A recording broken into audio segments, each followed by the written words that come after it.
Hello everyone and welcome to Unacademy. मेरा नाम है शिवांगी गौतम और आज के क्लास में हम एक बहुत ही इंपॉर्टेंट इशू को रेज करने वाले हैं और डिस्कस करेंगे। लद्दाख और सिक्स शेड्यूल का क्या रिलेशन है, क्यों फॉर द लास्ट 10-15 डेज ये कंसिस्टेंटली हमको न्यूज़ में देखने को मिल रहा है। What was this particular fast या जो एक कार्बन न्यूट्रल फास्ट किया गया था specifically for the ecology of Ladakh, क्या क्या इशूज लद्दाख फेस कर रहा है और rather Ladakh has been facing over the past few years. आइए आज के क्लास में इन सारी चीज़ों को हम डिटेल में जानते हैं।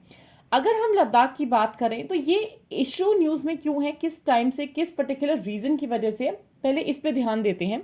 वॉट हैज़ बीन हैपनिंग, 26 जनवरी से 5 डे का एक क्लाइमेट फास्ट या जलवायु उपवास रखा था सोनम वांगचुक ने। सोनम वांगचुक कौन है, इनकी लाइफ हिस्ट्री क्या है, ये तो सबको पता होगी ever since the movie 3 idiots came out. लेकिन अगर हम बात करें इस पर्टिकुलर मुद्दे की, सोनम वांगचुक का ये जो क्लाइमेट फास्ट था किस चीज़ के लिए था, ये स्पेसिफिकली इसलिए था ताकि जितने भी हमारी सेंट्रल गवर्नमेंट है उनका स्पेसिफिक ध्यान हम लेकर आ पाए and along with that the people, the locals of Ladakh and the tourists who are visiting Ladakh to the fragile ecology of Ladakh। यहाँ पे किस तरीके से they have been continuously asking कि लद्दाख की जो इकोलॉजी है, जो फ्रेजाइल इकोलॉजी है, उसको 6 शेड्यूल के अंडर प्रोटेक्शन मिले। क्यों ये लोग चाहते हैं 6 शेड्यूल के अंडर आना, क्यों इनको लगता है कि जब से ये लोग यूनियन टेरिटरी बने हैं इनके जो भी डिमांड्स है वो फुलफिल नहीं हो पा रहे, इसका क्या कारण है।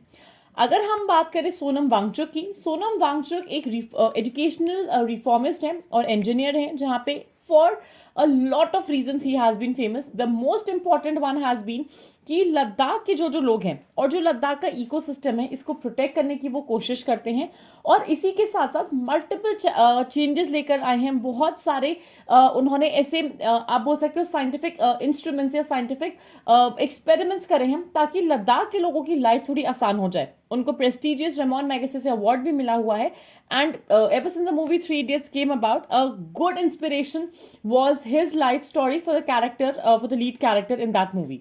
लद्दाख की अगर हम नाजुक परिस्थिति की बात करें, इस फ्रेजाइल इकोलॉजी की बात करें, तो ये क्यों ऐसा हो रहा है एंड व्हाई इज लद्दाख और rather the people of Ladakh so shock. सबसे बड़ा रीजन इस चीज़ के लिए है जो भी ग्लेशियर्स मेल्ट कर रहे हैं लद्दाख में। लद्दाख हम ये भी जानते हैं कि third pole of the world के नाम से जाना जाता है हिमालयास के साथ। क्यों? क्योंकि यहाँ पे there is a good lot of glaciers there and ये जितने भी ग्लेशियर्स हैं along with the river basins, ये वाटर टार हैं एशिया के।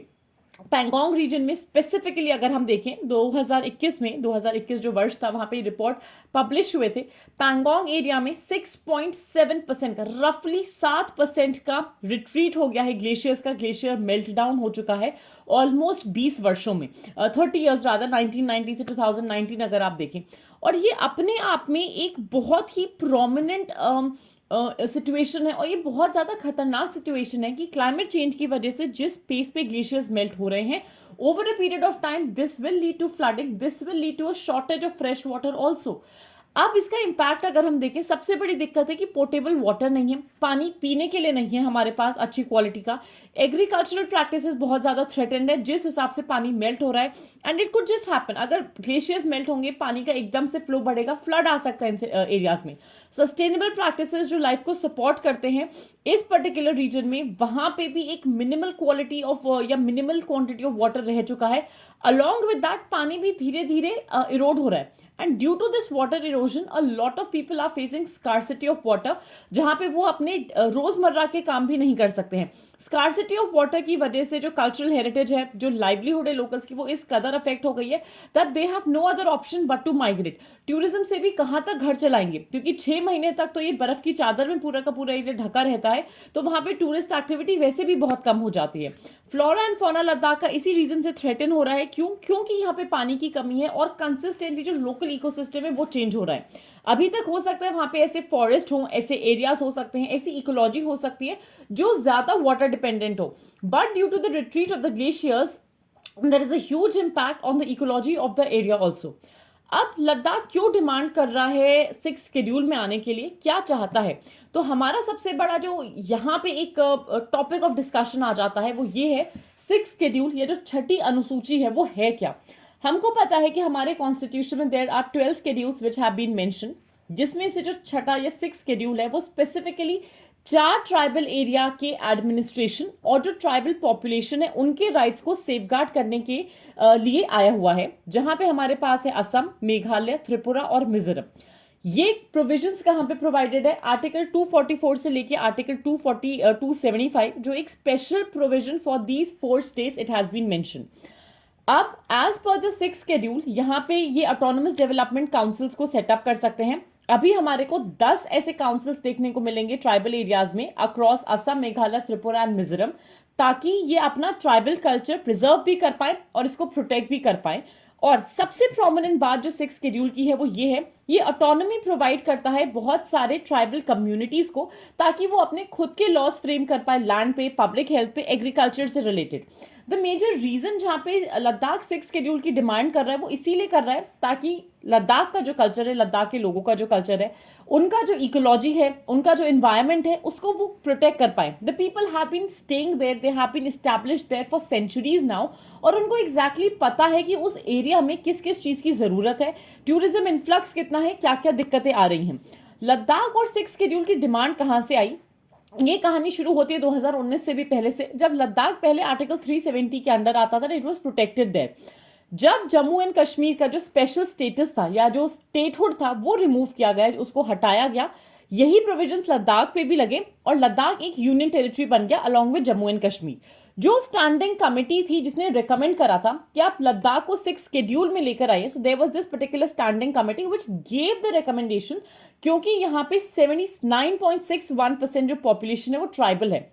लगभग 80% जनसंख्या सिर्फ ट्राइबल एरियाज को या ट्राइबल पॉपुलेशन है लद्दाख की। As a result of that it makes more sense to put Ladakh under the stature of a 6th schedule, ताकि जो भी ट्राइबल कल्चर है, ट्राइबल एग्रीकल्चरल प्रैक्टिसेस हैं, ट्राइबल इकोलॉजिकल सिस्टम्स हैं, वो अपने एरिया को बाकी लोगों से, आम जनता से ज्यादा जानते होंगे। And as a result of that Ladakh has continuously been demanding कि हमको 6th शेड्यूल में लेकर आए। सोनम वांगचुक का ये जो फास्ट था, this was the first of its kind climate fast, जहां पे बाहर तो -20 डिग्री का टेम्परेचर था, लेकिन अंदर जहां पे वो रह रहे थे, जिस तरीके से रह रहे थे, वहां पे उन्होंने कंटिन्यूअसली 20 डिग्री का टेम्परेचर मेंटेन करा हुआ था using a lot of solar panels. आप वो क्यों इस चीज को दर्शाना चाहते हैं, वो लद्दाख के लोकल्स के लिए भी, लद्दाख के जो ट्राइबल एरियाज है उनके लिए भी एक एग्जाम्पल सेट करना चाहते हैं कि आप किस तरीके से ग्रीन एनर्जी की तरफ जा सकते हैं, क्लीनर एनवायरनमेंट की तरफ जा सकते हैं, और अपने रिसोर्सेस को, आपकी जो सबसे बड़ी जमा पूंजी है विच इज द ग्लेशियर्स, उसको आप कैसे प्रोटेक्ट कर सकते हैं। अगर हम प्रोग्रेशन की बात करें तो यहाँ पे क्या क्या चल रहा है, यूटी का जो एडमिनिस्ट्रेशन है, जो यूनियन टेरिटरी का एडमिनिस्ट्रेशन है, वो अभी भी सबसे प्रोमिनेंट मुद्दे पे काम कर रहा है, वो है सोशियो इकोनॉमिक डेवलपमेंट। अब सोशियो इकोनॉमिक डेवलपमेंट में जिस हिसाब से रोड्स का कंस्ट्रक्शन किया जा रहा है continuously, it is having a ill impact on all the glaciers and on the ecology of the place as well, because there is a lot of carbon footstep which is being generated. Sufficient funds provide किए जा रहे हैं लद्दाख को, ताकि उसकी overall जो भी development requirements है वो मीट हो पाए।